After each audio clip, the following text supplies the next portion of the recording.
तो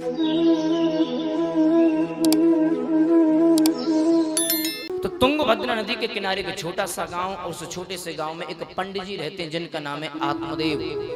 वो पंडित जी कोई और नहीं है, पंडित जी, प्रत्येक जीव ही वो पंडित जी है। ये जीव इस संसार में आया और संसार में लिप्त हो गया।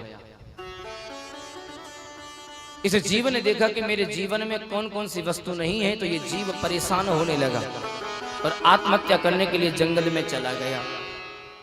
जंगल में जब गया, जब ये संसार में जब भटकने लगा, तो इसे वो गुरु के तौर पर एक महात्मा जी आए और महात्मा जी इनको कई बार समझाया, अनेक प्रकार से भांति भांति से समझाया। बोले आत्मदेव जी, तुम संसार में मत पड़ो, संसार के चक्कर में तुम फंस गए तो तुम्हारा कल्याण नहीं होगा, इसलिए तुम केवल भगवान का भजन करो। लेकिन ये जीव नहीं मानता है ना। लेकिन फिर भी नहीं माना तो महात्मा जी ने एक फल इसको दिया। बोले ये लो, जाकर के अपनी पत्नी को खिला देना।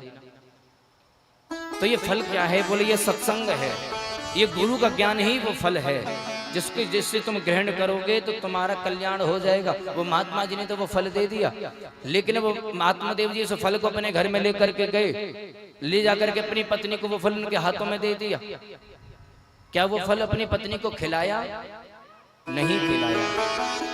महात्मा जी ने कहा था कि इस फल को तुम अपने घर ले जाकर के अपनी पत्नी को इस फल को खिला देना, लेकिन पंडित जी ने अपनी पत्नी से कह दिया कि तुम खा लेना।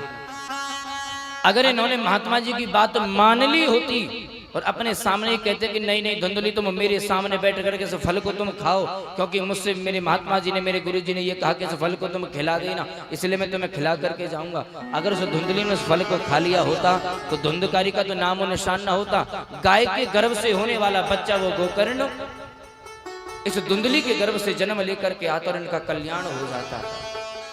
लेकिन ये धुंधली नहीं माने। ये धुंधली कौन है? ये धुंधली कोई और नहीं, ये कुतर्क रूपी बुद्धि ही हमारी धुंधली है, कोई और कोई धुंधली नहीं है। भैया आवाज को सही करो, क्या कर दिया ये?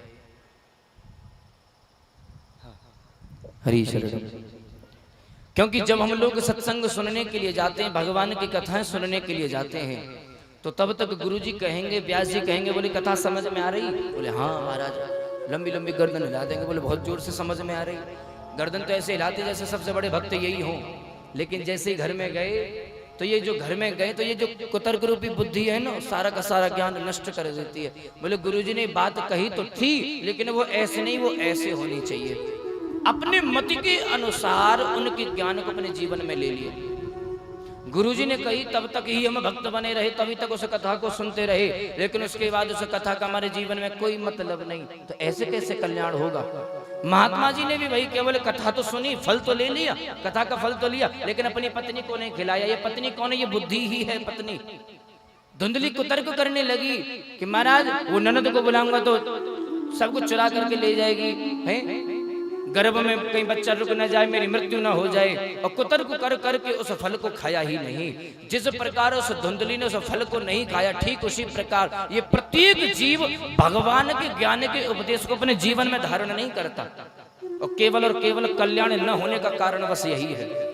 तुम सुन लो कितनी भी कथा, कितना भी सत्संग करो, कितना भी भजन करो, लेकिन जब तक उस भजन को, उस सत्संग को अपने जीवन में धारण न करोगे, तब तक कल्याण नहीं होने वाला, तब तक कुछ नहीं होगा। खूब कथा सुनते रहो, जीवन भर कथा सुनो, तब तक कल्याण होगा ही नहीं। लेकिन कहते हैं जो जीवन में सत्संग करते हैं वो अंत समय अपना फल दे ही देता है। वो फल वो लेकर के आए तो वो फल गाय को खिला दिया, और उसी गाय के पुत्र के कारण इन आत्मदेव जी का कल्याण होगा, जिन्होंने अंत समय में दिव्य ज्ञान का उपदेश प्रदान किया।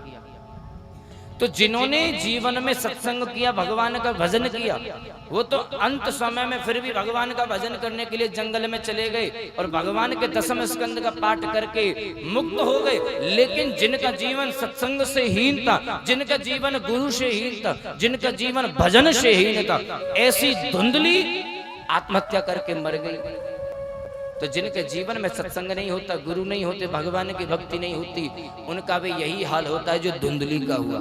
उन्हें भी एक ना एक दिन कुएं में कूद करके आत्महत्या करनी ही पड़ती है, क्योंकि समय कुछ ऐसा ही आ गया।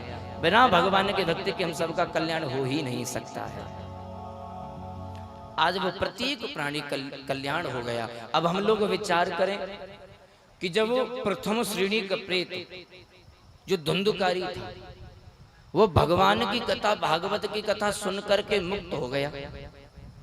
अब आप लोग विचार करना, आप लोगों से हम कह रहे हैं, जिस धुंधकारी ने जीवन भर कभी भी भगवान का भजन नहीं किया, कभी सत्संग नहीं किया, कभी संतों के समीप में नहीं बैठा, कभी मंदिर नहीं गया, सब सदैव दुराचार करता रहा, व्यभिचार करता रहा, छोटे छोटे बच्चों को कुएं में मारता रहा, कुत्तों के साथ में खेलता था, जुआ खेलता था, और वो मर गया। मरने के बाद भूत भी बन गया, और भूत बनने के बाद भी अगर उसने कथा सुनी उसका कल्याण हो गया।